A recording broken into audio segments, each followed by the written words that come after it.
Impact Teams Radio. Welcome to Impact Teams Radio, the show where we explore what it takes to be a leader of the leaders in corporate America. Get ready to be inspired and discover proven tips for going from average to exceptional. Now, here's your host and guide, Tony Sherman. Hello and welcome to another fun-filled, action-packed episode of Impact Teams Radio. I'm your host and guide, Tony Sherman, and with me is a return guest, Eric Bloom. Hello, Eric. Hi, how are you today? Good, thank you. So, Eric needs no introduction. We had a great episode last week with Eric. What we're going to do is do a deep dive now. And Eric and I were talking in the green room about something that a lot of managers stumble with, especially at the beginning of their career, but people can go through their whole career struggling with this, and that is effective, smart delegation. So, Eric, why don't you share with our listeners some broad thoughts that you've got on effective and smart delegation? Absolutely, and thank you for having me back. I appreciate it. Oh, my pleasure. The first thing I'd say is before we get into techniques related to delegation, let me talk about delegation for just a moment to begin. Is that as a manager, one of the hardest things for many people is delegating. I'll give you an example of this. I'm an only kid. I didn't have little brothers and sisters that I could sort of tell what to do, which in fact, in many ways, is a form of delegation. So as a result, what I would say to you as a manager, and this is advice that I took because delegation was hard for me. I felt like I was just telling people what to do as opposed to, asking them or working with them on it or whatnot. But I was their manager. So what I would say to you is that if you want to be an effective manager and you want to be a successful manager and you don't like to delegate, get over it. Because if you can't delegate, it's virtually impossible for you to be a successful manager. On the one hand, if you're doing everybody's work while everyone else is sitting around doing nothing because you won't delegate to them, they'll feel upset and spiteful that you're not giving them good things to work with and to work on, I should say. And then from your perspective, you'll be overworked and eventually burn yourself out. Yeah, that was going to be my comment. If you can't delegate, then burnout is in your career future. Absolutely. Absolutely. So then, if I'm struggling with delegation and I'm looking at how do I delegate and get the best out of my people for myself and for my people, what are some of the approaches that I can take to delegation? Well, we like to use the term smart delegation. And what that is smart delegation is a way of delegating things in a way that simultaneously helps you meet your business objectives, which quite frankly is why you want to delegate in the first place. But it simultaneously also trains your staff and saves you time. So if you can categorize things in something that meets those three categories, it can be of great value to you and give you insights on what to delegate. Okay, so how would that become concrete for me? If I was struggling with a problem, how would I say, okay, how do I smartly delegate this to meet the business objectives, which I think is the simple part. Not saying it's always done well, but that's typically where people think. But training your staff and saving you time, that's not something that's top of mindset for me when I'm thinking about delegating. Well, I'll give you a specific example, something actually, as they say, you can bring to the bank. Every job has three parts to it, whether you're the president of the company or the newest college intern. What those three parts are is that there's the things you have to do or you get in trouble for not doing them. So that's sort of the bottom third. There's the third that you were hired to do. If someone says, what do you do for a living? That's how you would answer them. That's what's on your job description. And then there's the higher end piece of things that you would like to do to either expand your skills or somehow grow professionally. Now, what happens is let's say that you're a manager, and every month you have to look at and analyze the budget versus actual report that comes to you to make sure that you're within your spending limits. Typical budget versus actual spending. Now, I don't know any manager who, say, the first Tuesday of the new month ever came in and said, great, I'm going to be getting my budget report from the finance department today. I can't wait to go in and analyze it and see how I'm doing. All right? Never heard of a manager. Never met him either. Me neither. And if you ever meet him, let me know. I want him to work for me. But what happens is the reason is because as a manager, that's one of the lower thirds of your job. If you don't do it, and your budget gets out of whack sometime during the year, there are major ramifications to pay.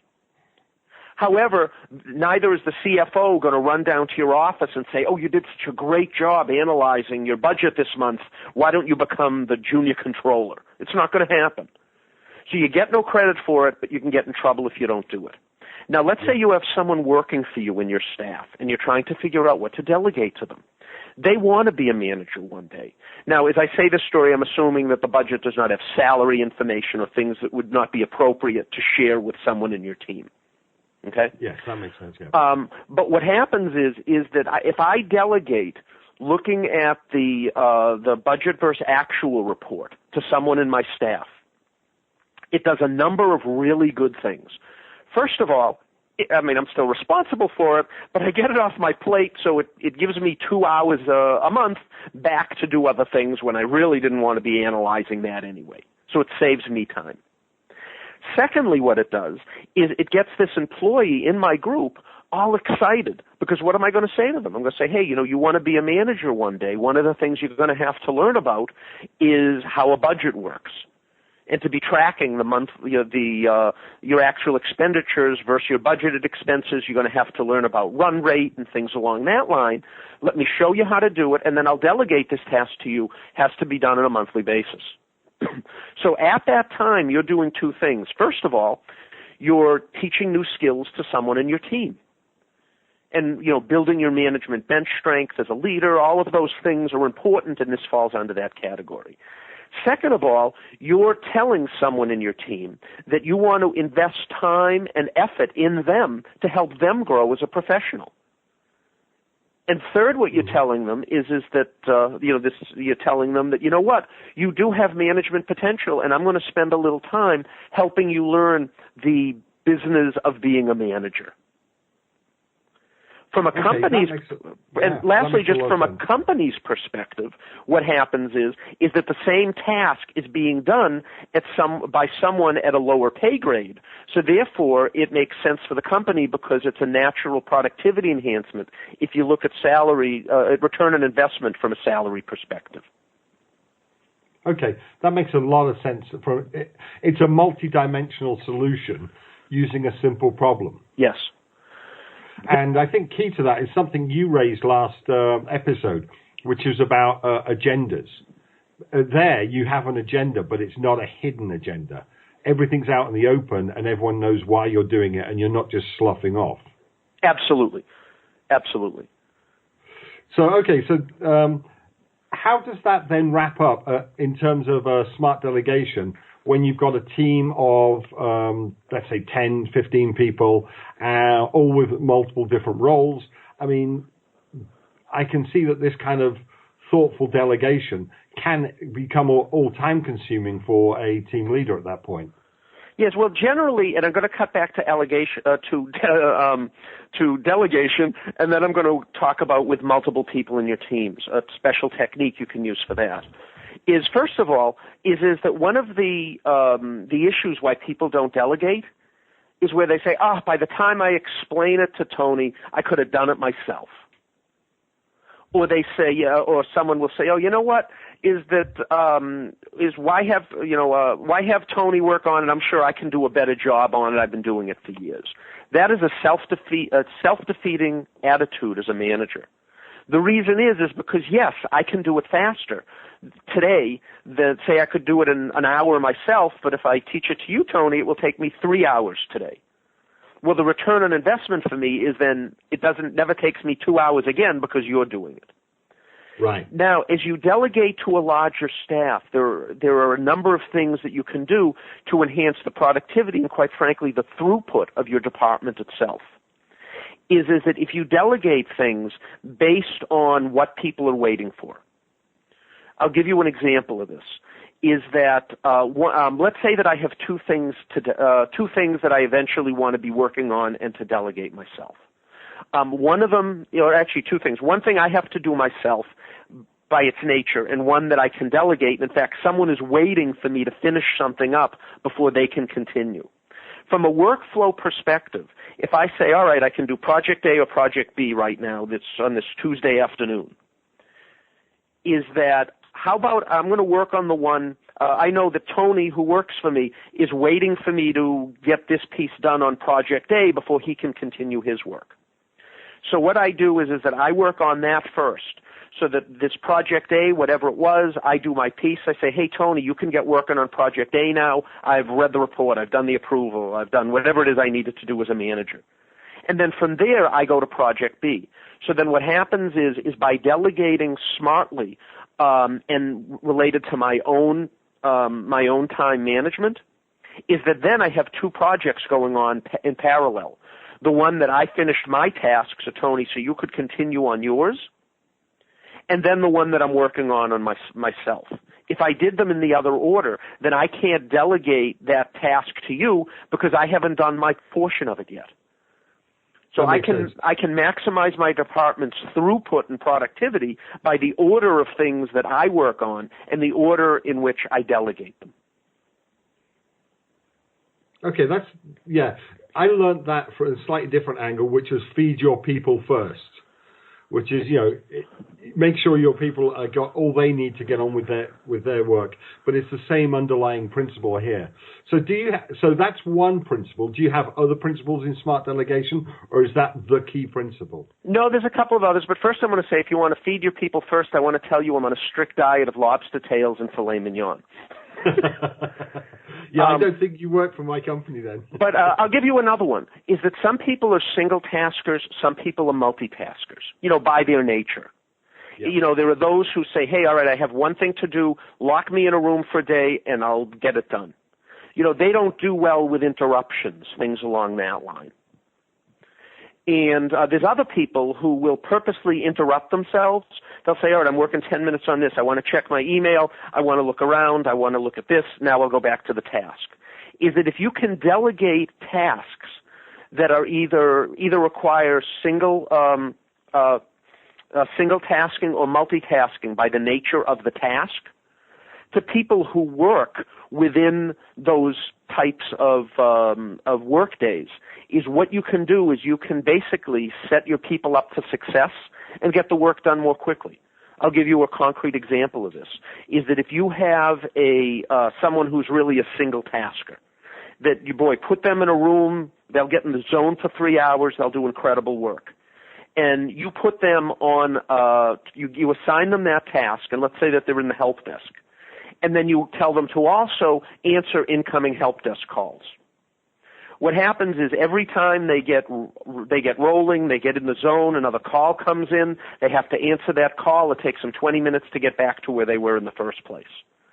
So there's an example of taking a single tasker, putting them in a multitasker type job, and basically setting them up for failure. So obviously you would want to do the opposite as a manager.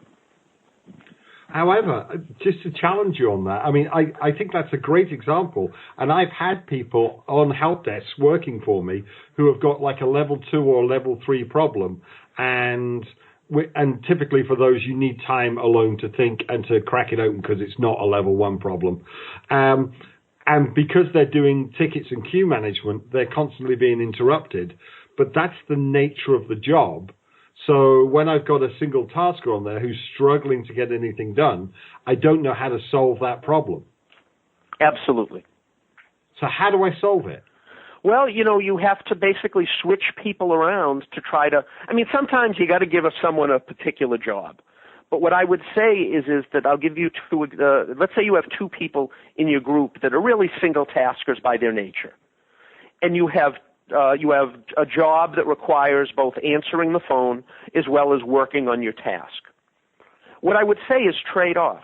So I would say, Amy, on Monday, don't answer the phone. Your primary thing is to just dig through this problem and get it solved. Be a single tasker today. Whereas, say, for example, Tony, I may say to you, hey, Amy's being a single tasker today. What I want you to do is be answering the phone all day. Whatever else you can get done, that would be great, but you're in charge of the phone. And then tomorrow, you get 8 hours of uninterrupted time, and we'll have Amy answering the phone. So just by splitting tasks, by how you divide them across your team, is that, to the best you can, is what you do is you try to play to people's strengths as opposed to push them into somewhere where they're playing to their weaknesses. That's a good solution. When I put you on the spot, I thought, okay, let's see how Eric gets this one, because I didn't think it was a straightforward. But you're right. If you've got multiple single taskers, you can use them smartly. Absolutely. Hence, smart delegation. So we have the feed your people one, which is make sure that you get the task done to keep your people moving. Then we have also give the people the right kind of work. If they're natural multitaskers, give them multitasking work. If they're single taskers, find the space for them to be effective single taskers. What other principles do you use for smart delegation? Wow. It's funny. I'm going to play my hand here a little bit, but I do have a few more. Trying to bring one to mind. It's actually going to be my next book. Is on this topic, which is why they're coming up. Yes, I will give you one more. Okay. People think differently. There are those people who are what they call program thinkers and lateral thinkers. Basically, it's the left brain, right brain thing. So there will be people that, give them a task, put it in front of them, and they will be a machine from today till forever. Those are very, very important people to have on your team. Mm-hmm. They're great for production support, for scheduling, for repetitive type tasks, things along that line. You have other people on your team who are basically the innovative thinkers. Is what they like to do is they're actually not, generally speaking, not good at process, but what they're really good at is looking at processes and figuring out how to improve them. They're the problem solvers in the group. So if you break people into task execution and problem solvers, is that then what you do is you try to, again, play to people's strengths by putting them in jobs or assigning them or delegating them tasks based on their specific type of strength. So, for example, what I mentioned before is actually in a previous discussion related to someone needs to go in and modify the 200 reports that we have with the new company logo. Mm-hmm. You give that to a task-based person. You show them what needs to be done. Not only is it going to be done, but it's going to be done right, and it's going to be done efficiently. You give that task to someone who is more a creative thought type person, who likes sort of designing and building and talking with users or whatever it may be, is that person will lose their mind doing that task. Yeah, it's funny. While you're explaining this, I lived this because I raised 3 boys, and the oldest and the youngest were the creative type, the problem solvers, and they would learn a lot quicker than Daniel, my middle son. That if you wanted something done quickly, don't give it to Daniel, because he'll ask you a million questions. However, once Daniel's got it, he can do it all day perfectly. So if I wanted a job like chopping up the wood when we lived out in the mountains, I would give Daniel the job, and I would have a cord of fantastically cut wood that didn't look like a butcher's dinner. Whereas if I gave it to the 2 older boys, they'd get going a lot quicker than Daniel would. They wouldn't worry about how the machine works and so forth. But at the end of the day, they'd only be halfway through because, like you said, they're bored out of their mind. They've been self-distracting because they can't cope with the monotony. Whereas Daniel he works out the best standard, and then he never deviates. He's like a machine. I'm not like that. I'm very impressed with people like that. Absolutely. And as I'm talking about these 2 types of people, or multitaskers and single taskers, et cetera, no disrespect meant to any of these, one side or the other that I'm speaking to. They're all crucial, and they're all provide incredible value. But you want to provide them different things. If I could follow up, actually, what you said about 3 kids, is that I very often will ask in class when I'm talking about leadership or delegation or something like that line, is what I'll do is I'll look out the audience and I'll say, all right, how many people here either have siblings or multiple children? And then, 95% of the room raises their hand. And I say, all right, now you and your brothers and sisters or your kids, they're all exactly the same, right? They have the same interests and the same skills and like to eat the same foods, and everybody laughs. Because obviously they don't. So what I would say to you as a manager is that, if siblings, whether it's you are a sibling or your children, they're from the same DNA pool. If they're not the same, what are the chances that everybody in your team is the same? Exactly, yeah. Zero. So so like a parent, you love all your kids the same, you want them all to be successful, you treat them all fairly, and you treat them all equally, but you treat them differently based on their skills and their interests and their abilities and their temperament. So when you're delegating to people in your staff, look at it from that perspective. In fact, in my first book, one of the bases of it was if you have children, you have management experience. Yep, I would totally agree with that.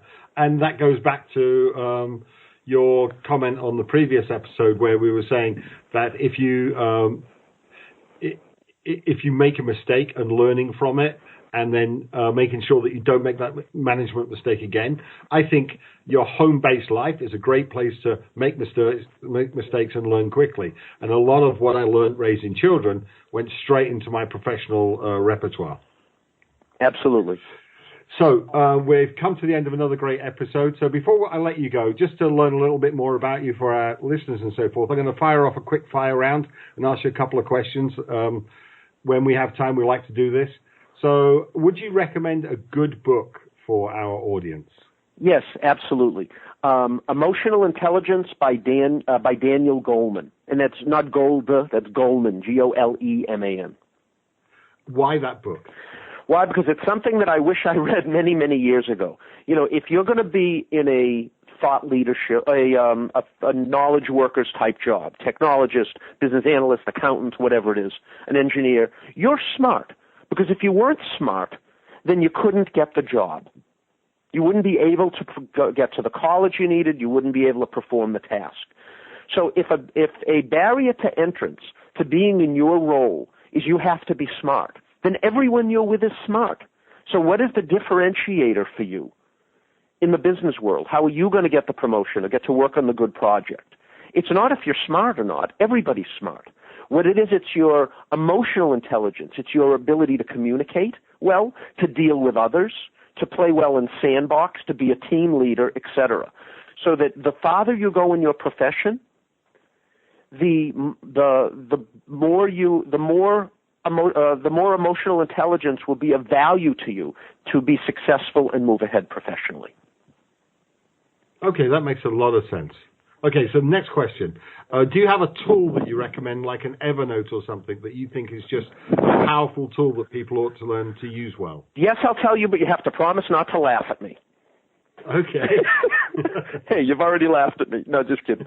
What it is the most underrated tool in the world is Windows Explorer.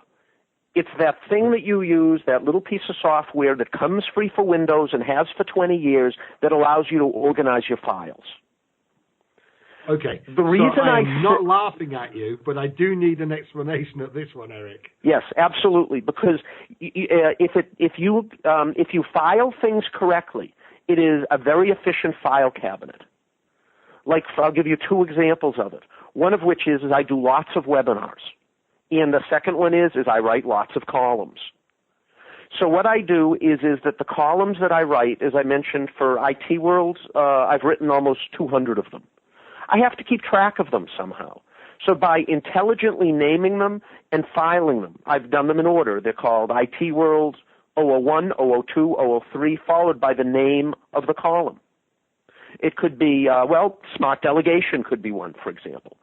So then what happens is when I'm trying to find things I've written, things that I've worked on, the search techniques, because I've named the files and the content in a reasonable way, is it keeps basically hundreds of files, hundreds of webinars that I've given, and so on right at my fingertips because I filed them appropriately. It's like in a library, what they call it, the Dewey the Dewey system where you know where all the books are on the shelves and it's cross-referenced by topic. is that that's how I keep track. We have, like in my IT Career Compass product, we have literally hundreds of advice columns and webinars and links to external external YouTube videos and all this other stuff. Is that I manage all that internally within the system using File Manager, Windows Explorer. So if you use it smartly, you'll never lose your content again. Wow. You're the first evangelist for Windows Explorer, and I actually buy into it. I'm sitting here thinking, okay, I know I don't manage my file systems properly. Maybe I need to sit down and spend an hour and put some meta structure down for my files in future. Yes. And one of the other things I like about it most is to my favorite price. It's free. Yeah, I'll buy that. So, okay, so if you were to leave our listeners with one thought, what would it be? I'd say it would be this, is do the right things for the right reasons. Because in the long run, by helping people, just because it's the right thing to do, it's incredible how that comes back to you personally. So to sort of sum that up in a quote, I'd say do it for the right reasons. But in the long run, helping others is the best thing that you can do to help yourself. What an awesome thought to finish with. Eric, thank you very much for another fun-filled and action-packed episode. Thank you. Thank you for having me on, and great speaking with you. Thank you. So, Impact Nation, I think that final thought was the one that I will take away. Do it for the right reasons, but in the long run, helping others is the best thing you can do to help yourself. Think about that, practice it over the next 6 months, and the guarantee is that in 6 months' time, you'll be a better leader than you are today. Until next week, this is Tony Sherman, your host and guide with Impact Teams Radio. That's it for this week. Thank you for listening. Now go and apply these few gems. Make the wisdom you have heard your own. If you want to be part of our launch success, then please go to impactteamsradio.com/love and tell the world. If you want more and never want to miss a beat, please go to impactteamsradio.com/subscribe. If you have 3 minutes, we would love to see a positive review on iTunes. And until next time, remember to act on what you've learned, and you'll be ahead of most of the world.